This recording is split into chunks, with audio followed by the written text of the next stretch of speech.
Hola, ¿qué tal amigos? Muy buenas noches, qué gusto saludarnos, qué gusto reencontrarnos. Esto es Frente al Tablero, el primer programa radial en la Argentina dedicado al ajedrez educativo.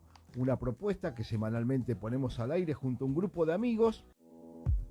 El ajedrez te ayuda a pensar, aprendiendo más de un juego milenario de una forma amena y entretenida. Frente al Tablero, hasta las 9 de la noche en Radio Porteña 89.7. 20 y 45 en Buenos Aires, 9 grados la temperatura y un lindo momento ahora para sentarse, un cafecito y escuchar una linda historia de ajedrez. Así que es el momento de presentarlo a Horacio Olivera. ¿Cómo estás, Horacio? Hola, ¿qué tal? Buenas noches, Carlos. Muy bien. ¿Y qué tenemos para hoy? Porque venimos recorriendo la historia del ajedrez desde el siglo XVI y habíamos llegado hasta 1895 y aquel famoso torneo de Hastings. Claro, y llegamos hasta el siglo XX, Sí, que es todo un hito, ¿no? exacto. Bueno, como ya vimos, comenzado el siglo XX, la actividad de los torneos de ajedrez al más alto nivel ya se encuentra en pleno auge, ¿no? En un creciendo prometedor de un desarrollo amplio del juego. Sí. Es cierto que aún el ajedrez a esta altura no alcanza una entidad lo suficientemente consolidada como para hacer noticia de relevancia en los grandes medios internacionales, por ejemplo. Así también que resulta siempre muy arduo conseguir patrocinadores que sostengan las ansias de la profesionalización del juego, ¿no? Sí. Sin embargo, la cantidad de aficionados va en aumento, tanto en Europa como en América. Si bien Europa sigue siendo la gran meca, el gran centro, América también tiene mucho ajedrez. Y esos aficionados están atraídos sobre todo por las promesas de las grandes figuras ya consagradas y también de los nuevos grandes valores que comienzan a mostrar sus condiciones deportivas y hasta artísticas, digamos así, sobre los tableros.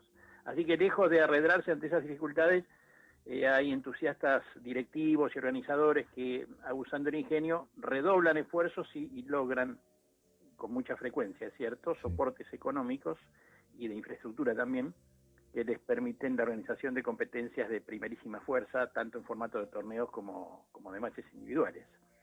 En el año 1900, varios fueron los torneos de importancia, pero destacó entre ellos el torneo de París. Ajá. ¿Por qué? Porque fue jugado en el marco de la famosa Exposición Universal, Claro. realizada durante ese año 1900 en la capital francesa. El torneo contó con la participación de varios de los más grandes jugadores del ajedrez mundial y confirmó la indiscutible superioridad del campeón mundial, Sí.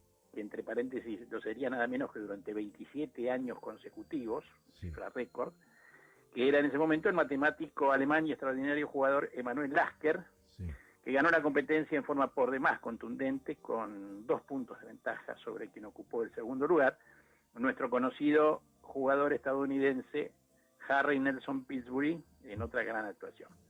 Y otro estadounidense en pleno ascenso, Frank Marshall, completó el podio del certamen, en el que jugaron también otros jugadores de enorme talla como Chigorin, Maroczy, Schlechter y varios más.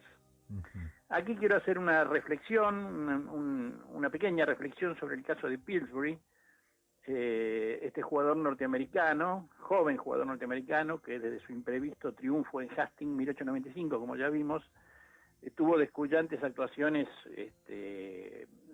las actuaciones fueron muchas y muy descollantes, realmente extraordinarias algunas de ellas, lo que lo colocó entre los miembros de la élite ajedrecística, reservada para unos pocos elegidos, ¿no? Una carrera iniciada tan joven, tan espectacular como era su estilo y tan brillante como muchas de sus partidas, auguraba para Harry un muy promisorio futuro y, bueno, evidentemente todas las posibilidades de algún día convertirse en campeón del mundo. Pero bueno, los designios del destino fueron crueles con este muchacho norteamericano y en pleno desarrollo de su enorme talento ajedrecístico, una enfermedad infecciosa lo llevó a la muerte en 1906, no sin antes haber sufrido grandes padecimientos, cuando tenía nada más que 33 años. Exacto. Sí. Pero, un caso así como hablamos de la desaparición de este extraordinario jugador, en los primeros años del siglo XX, hemos de decir también que en esos primeros años del siglo vieron el nacimiento ajedrecístico de quien se convertiría con el tiempo en el paradigma del genio ajedrecístico. En 1901, en la pequeña isla de Cuba, el niño prodigio José Raúl Capablanca, con tan solo 12 años, derrotaba en un disputado match de exhibición a Juan Corso, que era un jugador muy experimentado, a la sazón campeón del Club de Ajedrez de La Habana, y al año siguiente se consagró campeón cubano. Exacto. Bueno, pero hablar de Capablanca y sus talentos y su personalidad y la influencia que tuvo en el mundo del ajedrez durante buena parte del siglo XX amerita desde luego una mucho más extensa consideración que veremos en una próxima nota. Solamente quería hacer el parangón entre Pillsbury, que falleció tan joven, y la aparición del jovencísimo Capablanca también en esos primeros años del siglo XX. En fin, el siglo ajedrecístico comenzaba con mucha competencia, con pérdidas irreparables, pero también con promisorias estrellas nacientes. El juego ciencia no iba a defraudar en lo sucesivo a sus amantes y a sus seguidores. Muy bien, Horacio, entonces nos vamos preparando para la próxima, si viene Capablanca o si habrá alguna otra cosa intermedia, pero bueno, muy interesante como siempre. Te mandamos un abrazo. Un abrazo, Carlos.